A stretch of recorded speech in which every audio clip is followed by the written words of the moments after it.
Because when we grew up, we had lots of passion, lots of thinking that we really want to do, our desires, but the challenges of the life, got us.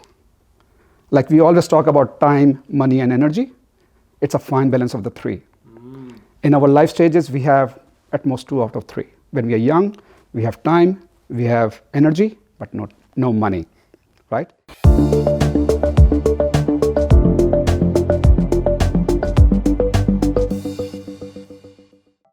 Welcome to the Buyers Agent Institute show. The purpose of the show is to bring awareness to buyers agents, to bring awareness around the career opportunities that are available to buyers agents, to bring awareness around the value that buyers agents provide to people who need help buying property. Our goal with the show is to strip back and dive into the remarkable stories and journeys of buyers agents who are paving the way forward in one of the fastest growing career sectors in real estate right now. Our guest today is Vaibhav Rastogi. His nickname is Rasti. He's a very rare individual. His roots take him back where he was born to India. And he had a very strong passion for property, which led him into architecture. And then due to family circumstances, to better support his family, he then moved into IT. And then during his time and tenure in IT, he then moved to Singapore and did his master's in computer science. And then after that, he wanted to challenge himself further and had a desire, a pursuit to get into the investment banking world, to work for one of the big banks. And then during that, he then went and did his MBA, and then went and did his CFA, and then landed a job in one of the big banks and was responsible for managing over $2 billion worth of funds. And he was specializing in the research department. And during all this time, within 7 years, he built his own investment portfolio up to a value of circa $5 million, a positively geared portfolio with a very healthy debt to equity ratio. So Rusty's had a very strong passion for property, which has led him now to leave the banking sector after building such a successful portfolio and start his new buyer's agent business called Get Rare. It's a very bespoke buyer's agent business based in Melbourne. And what Rusty's doing with this particular business is he's bringing his analytical skills, his research skills to the table to really analyze data and information to make very sophisticated decisions for his clients. I'm super excited to introduce Rasti. Welcome, Rasti. Thank you so much, Ben. Really appreciate that. Yes, I've done it all and I love it. And to me, it's all about purpose. Like we talk about property investing is just about properties. To me, it's much more than that. It's about fulfilling your dreams. So I've actually taken more of a consultation approach, understanding what people are after, like what are their desires, what are their wants, and then having an understanding of where they want to be and where they are today, and then bridging the gap through the investing in properties is just one way, which I feel. So the whole scenario, whole working around, coming from as you mentioned, coming from a very humble background from India, where I've realized that it's all about education, understanding how people are doing it, and then just emulating them. So it's very easy formula, which I've actually done quite a few times now, moving to IT industry, learning from the best, then moving into the financial sector, again, going to do my MBA, like went to AGSM and even to US, one of the best schools over there, Booth Business School. And now coming to you, Ben, in all honesty, you are one of the best, or rather you are the best actually, I should say. And to me, it's more about learning from the best in the breed, And thank you so much for all the support and the coaching, You've got a very impressive background, by the way, just your resume. I mean, I'm inspired by but anytime I see someone who's put in effort and who learned something, whatever it is, I'm always inspired and I admire that. And just when you sent me your bio, and I was looking forward to obviously meeting you today, because I know you've come here from Melbourne. But I was reading it and I was thinking, wow, I mean, you've done a lot. And what really struck a chord with me was you started in architecture. Yes. And that's obviously, that was your purpose. You were in the property arena there. Then you got distracted, like I did as well, and like some other people do, which is not a bad thing. I don't mean that in a bad way. And now you're back in the property space, doing what you love. Yeah. How does that feel? It is just amazing. I remember one of the speeches by Steve Jobs in one of the university, like on the graduation day. And he was talking to the students, and he said something which actually resonated very well with me, is like, whatever we do in our college days or whatever we do in our career, they are just the stepping stones. It will take a while for us to figure out like how those dots actually connect. When I was doing architecture, I was very passionate. I was actually doing some projects as well. I was actually merit holder in my university, as well as I got scholarship. But it was just the demand of the time then that I had to support my family. Back home, back in India, it's like you have to work very hard yards. I'm happy to go hard yards, but then it takes a while for an architect to slog through to make a substantial living out of it. So for me, it was more about the need of the time to support my family. And for that reason, I had that passion to learn and quickly deliver. And that's the reason why I actually started in computer science. I actually learned programming on my own, and I got a job while I was actually studying architecture as well. So I had a job offer in my pocket as an IT consultant before I actually finished my architecture degree. So it was not really a brainer for me to switch it very quickly from there. Like, people were arguing, like, how come 5 years of degree, which is pretty good time for me to establish it over there and let it just go, you know? Looking back, what I have actually learned in architecture is that we start with the design, we start with the concept.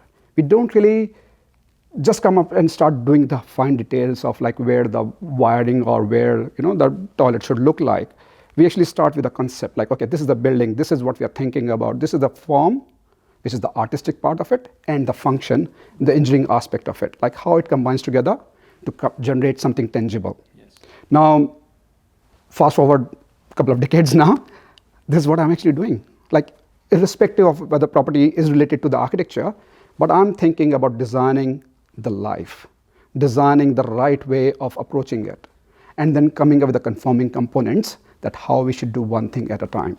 I noticed the path of the architecture and then now buyer's agent, and obviously the pieces have come together.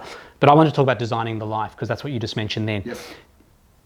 When you were in banking and IT, you're working from, you know, obviously great companies. Do you see that as really designing a life compared to now running your own business? Yep. What's your definition now of designing your own life? Before I answer that, if I talk about how do I see that happening in my IT job or in my finance job, it's more about what is the goal that we are trying to achieve.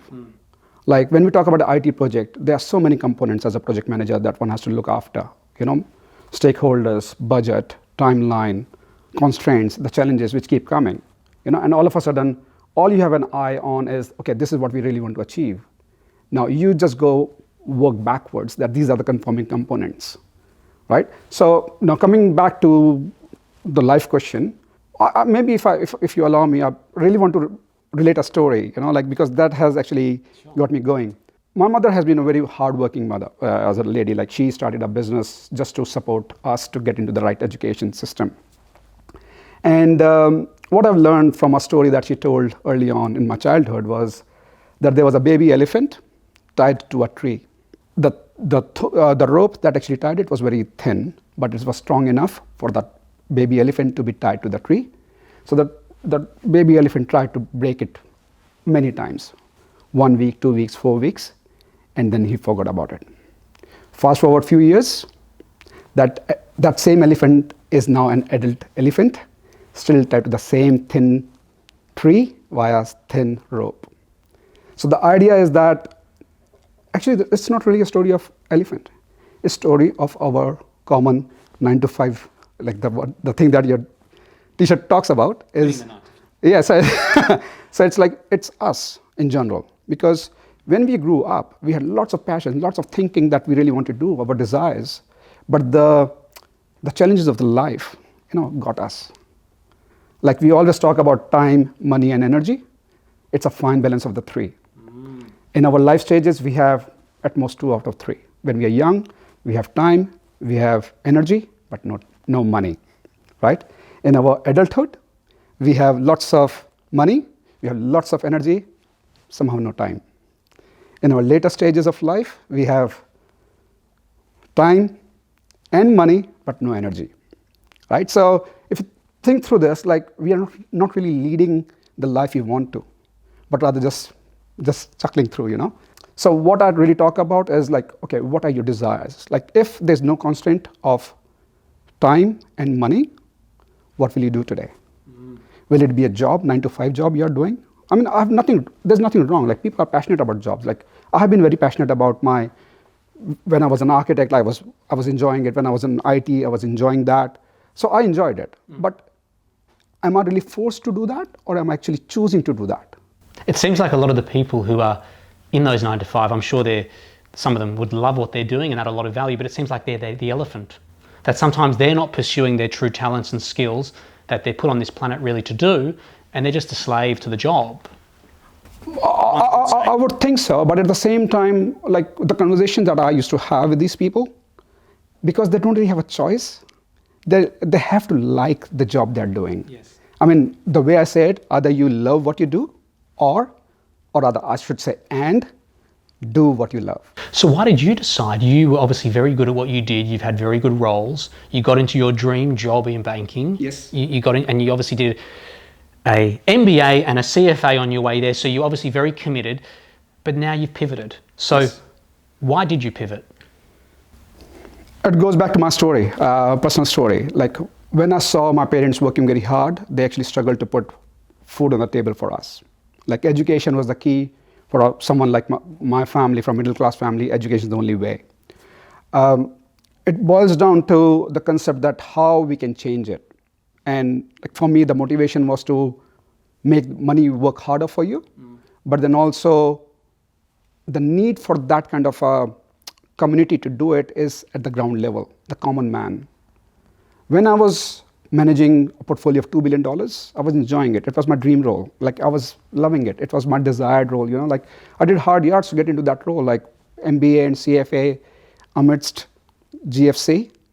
It was not easy to make a switch. I was probably one of the only one among 3 cohorts to make it a switch in that time. But I did it. I was committed. I was enjoying it, but only I realized that I'm actually making rich person richer. So it was not congruent to my value system. My value system was to help the common man live their life, step up, and do what they really want. So I have to take a step back, and I think it was also circumstantial that my property investing was very successful. I probably stuck the winning formula on how to find the properties. And also, by the way, there was a lot of research behind it, like systematically, which came from my way of investing in finance portfolios, and also the knowledge of the architecture, like how the property attributes work and not.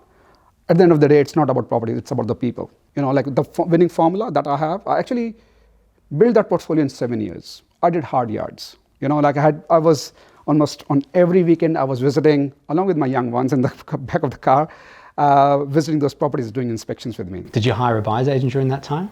Actually, I did. I did one of them. The experience was probably a bit subpar. And I certainly see a big need that why I can do a better job, let me put it this way. And I'm doing it. Was that a tipping point? Was that a point of awareness where you thought, maybe I should become a buyer's agent?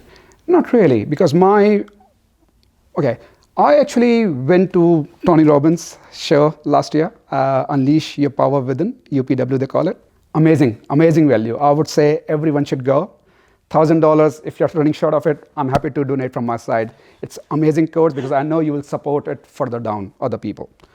It just wakes the power within as unleashes it. And that made me realize that, okay, this was my awakening then at that point of time. Like, what is my purpose? Like when I die on my deathbed, what people would be talking about? What would be my obituary looking like?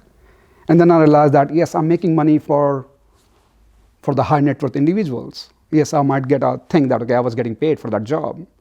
But working with moms and dads is an entirely different experience. You know, the sense of fulfillment of finding them the dream home, because it's just not about investment properties that I look at. I'm also looking with the same rigor of systematic approach to buying a home. That's pretty unique in the way I look at it, because my value proposition is I bring the same rigor of IT systems, of managing portfolios. Like I was once part of a $7 billion Australian equity portfolio, which was based on systematic investing. So we found the attributes, that what are favorable attributes and what are not, and how the share price movement is based on that actually. So I use the same systematic approach, which I call it as a factor weight model. Everyone, when they are looking for a home, has different definition of the ideal home. Yes. So coming from the consultation background, like it's like, okay, what do you like? What are the aspects that you're looking like? You really want to desire in your property. So it's like a bit like the architecture. You're starting with this concept and then you're moving into the detail. Exactly. I wanted to. There's so much to talk about, and you've got such an incredible story. No, you really do, and I see your value. Talking about value proposition, I mean, it's very compelling. It's compelling for many levels. I mean, obviously from risk analysis, from what you've done yourself in 7 years, building the portfolio you have, you know, it's impressive on many levels, and I don't think you're going to be short of any clients, by the way. So we can maybe talk about how the journey's been. I think more importantly from what I'm hearing today and what I'm experiencing with you right now is there's so much purpose with what you're doing. You came from humble beginnings, you got out of architecture to move careers in a different sector to better support your family, right? That's powerful. And then you went on this awesome adventure, achieved everything, and then you've decided to, as you said, take a step back. There was an awakening moment at UPW, and you've actually gone back now to serve. I said, like actually serve in a very purposeful way.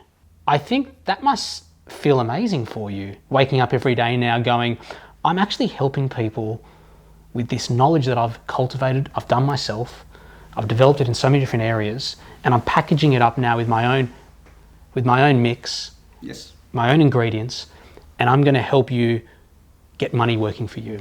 Yes. That's powerful. It is certainly powerful, and Ben, I can't thank you enough for me to get into this journey as well, get that network. But yes, it's very, very fulfilling, because when I buy a property as an investment property for the client, like property unseen for them, and they trust in me as an individual, and also in my processes and in my success, which they can really see. I've actually, because I've been hardworking, like there's no success without, like no pain, no gain. Like, yes, on the top, you can see that I have been successful in 3 different careers. There has been a lot of hard work, a lot of support, a lot of sacrifices made through the way. To me, it's the why. Why as in the purpose. If you're clear on your purpose, it's not what you have covered so far. It's more about where you want to go. And looking at that flag and then how closely you are approaching or how quickly you want to approach. And I've been one of those impatient person. But at the same time, being strategic, I've never rushed into things. Yes. I'd rather do the thing the right way and only the right way. What's more fulfilling for me is to make people realize that they have a story behind themselves. Every individual is individual, as in like they have their own personal story, and part of them really want to do a lot more. Yes. Just like relating back to the elephant, like they really want to go and break the shackles, break the status quo, and live the free world. Let's quickly talk about Get Rare. Yes. It's your new company. You're the founder, you're the director, you're the buyer's agent. I'm sure you're in that startup, you're the marketer, you're the finance man, you're the IT person, you're doing everything, I'm sure. Yes, I am. Like we all do when we start our businesses, which is exciting. But then we work out which hat are we going to now give to someone else. So, but let's talk about that, because I'd be curious to know, what is the ideal style of client that you'd love to work with? The way I look at it is someone who is open to the ideas. Like, I've actually come across many people, but they have their own way of thinking and they get stuck. They're very fixated. They're not flexible at all. For my recent client, I saved him 80 grand. If I'm charging 15 grand, is probably not really a brainer. Like, I'm saving them money, saving them time, saving them the stress. That's a big one. Yes, I'm actually proud of what I actually found. But what I'm trying to say is that the message has to go across to quite a few people out there. So for me, the ideal client would be someone who is ready to hear the ideas, ready with the concept of not just financial leverage, but the knowledge leverage. They don't have to make the mistake on their own. They don't really have to get frustrated. They can outsource the whole process. And to me, it's not it's an arm's length that I would just go and find a property for them. My approach is very consultative. Like I would be as if holding their hands and talking through them like what they want or what they should be looking at. My purpose is to educate them, empower them. I'm not really saying buy first property through me and buy the second and the third and the fourth with me as well. Of course, if I give them a lot of value in the first one, along with the knowledge and the confidence, I know they will come back to me. So my business model is give them all what that I can give in terms of knowledge, skills, plus my time, and more important than that, the attention. Quite a few people, like I've got few clients already that I'm working with, and there are quite a lot in my pipeline, and the basis of which has been that I've been very generous with my time, sharing my knowledge. Because my purpose is not to just acquire clients. My purpose is to help them. Because I've been on that side before. I know the pain of not really finding the right platform to grow from. I guess in finishing up today, your name Vaibhav in Sanskrit is prosperity. That's right. So I think for anyone who's coming into your inner circle, into your orbit, and with what you've achieved yourself, just with your own portfolio and just with your career and the commitment and the dedication and the focus that you've put in everything that you've done, even the tennis, right?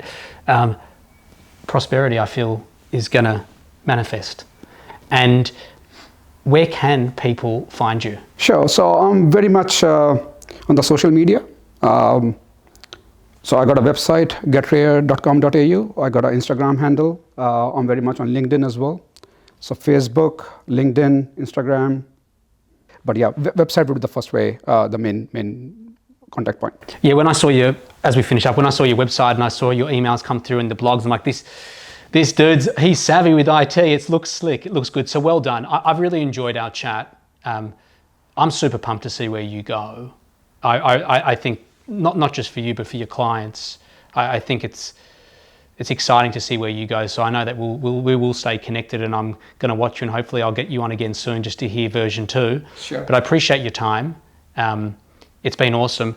Hope you enjoyed the chat. That was super awesome. I made a mistake at the beginning. He's based in Sydney. I'm sure he buys nationally, so you can give him a call, check out his website. You'll learn more about his investment strategy, his philosophy, and what he does. So he is Sydney based. His story is incredible, right? Starting in architecture, moving into IT, then moving into financial services, where he specialised at a bank, working in research, managing $2 billion worth of funds. You can understand and appreciate his level of data analysis and looking at information and making very smart decisions, right? And he's also built, as you've heard, his own very successful portfolio in only 7 years, right? So speak to Rasti. His investment strategies, his dedication to his clients is really first class. Check him out. See you next week.